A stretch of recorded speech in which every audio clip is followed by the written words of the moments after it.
have 40 more days to make that happen.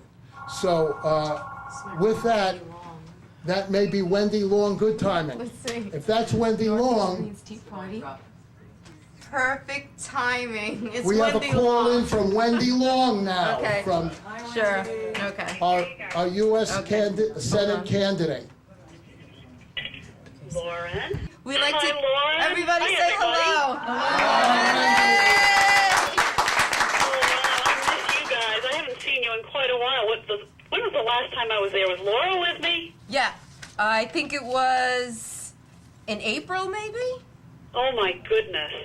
So long ago. So Wendy, we need some inspiration to get out God. there and get You know our. what? You guys are my inspiration, but you caught me at a moment when I've just gotten full of inspiration here at the Conservative Party fall reception, and the party formally nominated Mitt Romney and Paul Ryan today, so Kerry Healy was here, who's one of Romney's advisors, to accept the nomination, and Carl Palladino's here, and Rick Lazio's here, and everybody's here, and it was a big party, and everybody got all fired up, so that was good.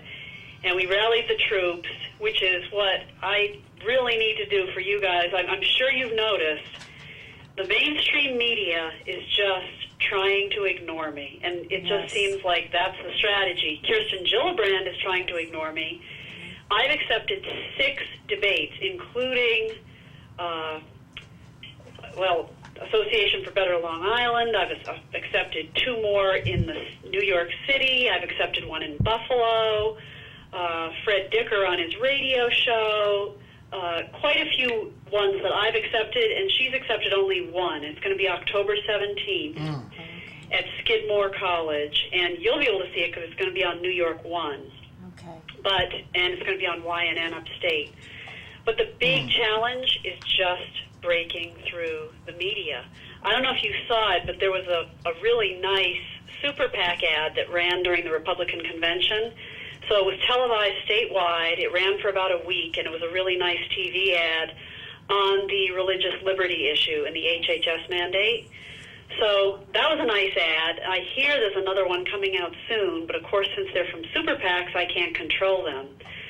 So it's just really at this point, it's just a media challenge. I've been on Fox a few times. I've done local TV as I traveled around the state. I'm doing as much radio as I can. And I think the New York Times is about to come out with a profile of Gillibrand and me, sort of talking about the two of us. I hope that'll come out okay. I hope the New York Times wrote one story about me that wasn't as bad as we might have expected from the New York Times. It's kind of so-so. Karen's shaking her head.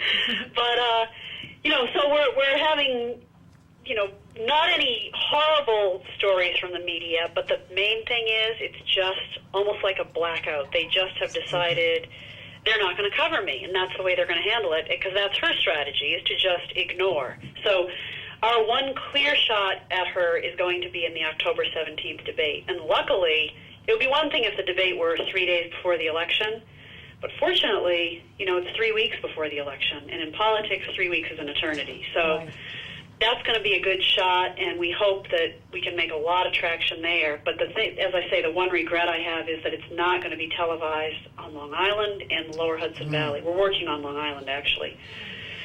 So that's it. But, I'm traveling around the state, and as I meet with groups, they're fired up, and they're excited, and they're, we got lots of volunteers signing up. So if there's anybody there who hasn't signed up yet to volunteer in Queens, please do sign up, because the volunteers are how we're going to get this done. We're just going to have to work around the mainstream media and do it by phone calls, by emails, by word of mouth, and that's our plan. If something changes and the media picks up, that'll be gravy, and we'll be really happy. But what we're doing right now is trying to do the grassroots approach. Wendy, you're at a Tea Party meeting. You were here before, and we know you and we love you. What can we do to help your campaign, and what can you tell us are your chances of winning? Well, I can't. We did a lot of internal polling, which was very encouraging because it showed us that there is a path to win. The public polls are sort of predictable, and that they're the same for Mitt Romney here, which show that just New York is an incredibly blue state, that whether it's Mitt Romney against Obama or whether it's me against Gillibrand, you know, my latest was 27% to her 60-something. Romney's, I think, 30 to Obama's 60-something. So, you know, it doesn't look good. The good news about those polls is they're really bad polls and they're not reliable. Our internal polls show me doing better, but more important than that, our internal polls show me when the message gets out about Gillibrand and what her record is, because people just don't know her record. When that information gets out, the gap narrows to 47-39. And that's internal polling. We're not disclosing it to the press. We're just using it for our own strategic purposes. So the key really is getting coverage.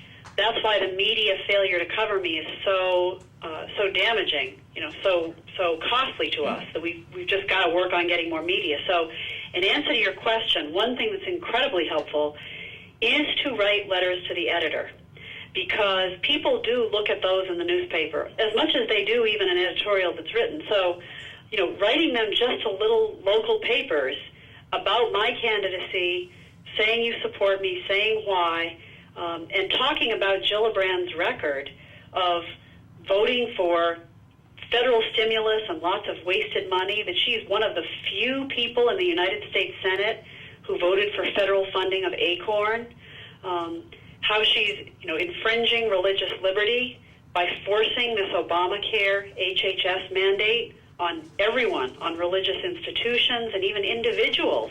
If you're just an individual who runs a business and provides health insurance for your employees, and you fundamentally disagree with the HHS Obamacare mandate, this law forces you to choose between violating your own faith and disobeying the federal government. And that's not a choice that any American should ever have to have.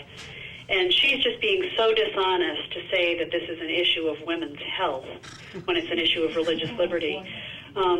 Just to cover the Obama-Gillibrand economy and talk about how she talks about a war on women, and the thing that's hurting women more than anything else is this economy and the lack of jobs.